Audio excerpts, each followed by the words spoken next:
บายดีจ้าทุกคนสบายดีออกพรรษาแล้วเด้อจ้าเด้อ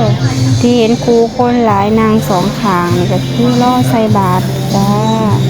มื้อนี้เป็นมือดีเนาะมื้อนี้เป็นมือวันตักบาตรเทโวจ้ากระพาออกมาในกว่าสิบ่ทันพระท่านจบเจือจ้าทุกคนเอามายางเขาด้านหน้าเนาะเพื่อสิไปล่อตักบาตรจ้าทุกคนไปรอใส่บาตรนะเขาจะเอื่นว่าประเพณีออกพรรษาตักบาตรเทโว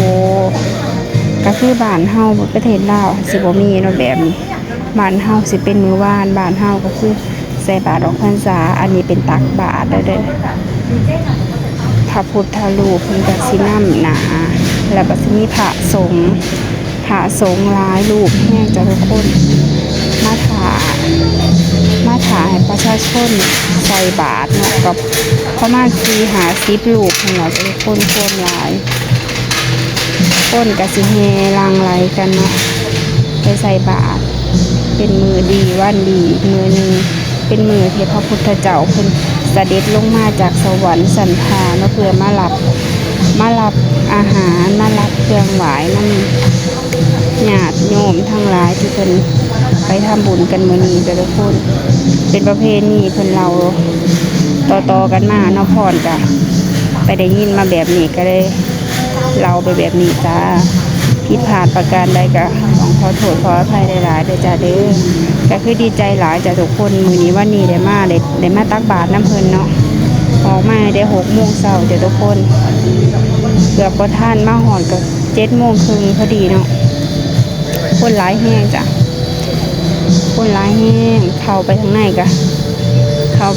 สิแจกอาหารฟรีเด้อทุกคนแต่ว่าพรก็คือสิมารอใส่บาตรก่อนเนาะจ้ะเนาะใส่บาตรแล้วรับแบบเขาต้องใส่บาตรพระพุทธรูปก่อนจ้ะทุกคนบางคนเพิ่นไปใส่อ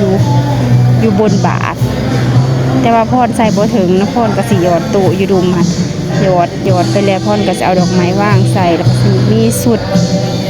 ดใส่บาตรจ้ะทุกคนที่พรเตรียมมาสุดหนึ่งที่เหลือก็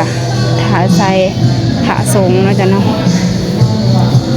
ก็คือคนหลายดีจ้ะทุกคนพรก็อนุโมทนาบุญกับทุกคนนะจ้ะเด้อที่มาใส่บาตรมื้อนี้วันนี้จ้าสาธุทุกคนหลายๆเด้อจ้าเด้อ